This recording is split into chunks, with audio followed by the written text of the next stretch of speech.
ಮೂಡಾ ಕೇಸ್ನಲ್ಲಿ ಲೋಕಾಯುಕ್ತ ಪೊಲೀಸರ ತನಿಖೆ, ದಾಖಲೆ ಸಮೇತ ಬೆಂಗಳೂರಿನತ್ತ ಎಸ್ಪಿ ಉದೇಶ್.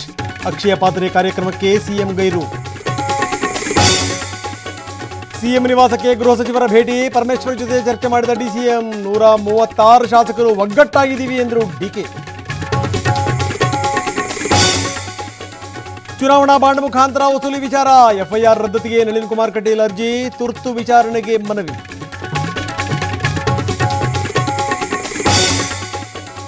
ಮೋದಿ ಅಧಿಕಾರದಿಂದ ಕೆಳಗಿಳಿಯೋ ತನಕ ನಾನು ಸಾಯಲ್ಲ, ಖರ್ಗೆ ಹೇಳಿಕೆ ಅಸಹ್ಯಕರ. ಎಐಸಿಸಿ ಅಧ್ಯಕ್ಷರ ವಿರುದ್ಧ ಅಮಿತ್ ಶಾ ವಾಗ್ದಾಳಿ.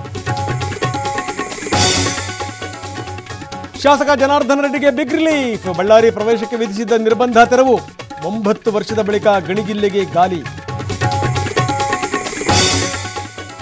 ಕೆಲವೇ ಕ್ಷಣಗಳಲ್ಲಿ ದರ್ಶನ್ ಬೇಲ್ ಭವಿಷ್ಯ, ಐಟಿ ವಿಚಾರಣೆಯೇ ಜಾಮೀನಿಗೆ ಹಿನ್ನಡೆಯಾಗುತ್ತಾ, ಕಾಟೇರ ಕಂಗಾಲು.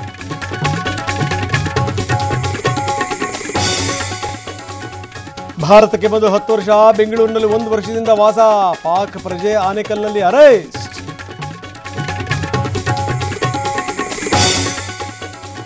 ಮಿಥುನ್ ಚಕ್ರವರ್ತಿಗೆ ದಾದಾ ಸಾಹೇಬ್ ಫಾಲ್ಕೆ ಪ್ರಶಸ್ತಿ, ಅಕ್ಟೋಬರ್ 8ಕ್ಕೆ ಪ್ರದಾನ. ಬಾಲಿವುಡ್ ನಟನ ಮುಕುಟಕ್ಕೆ ಮತ್ತೊಂದು ಗಿರಿ.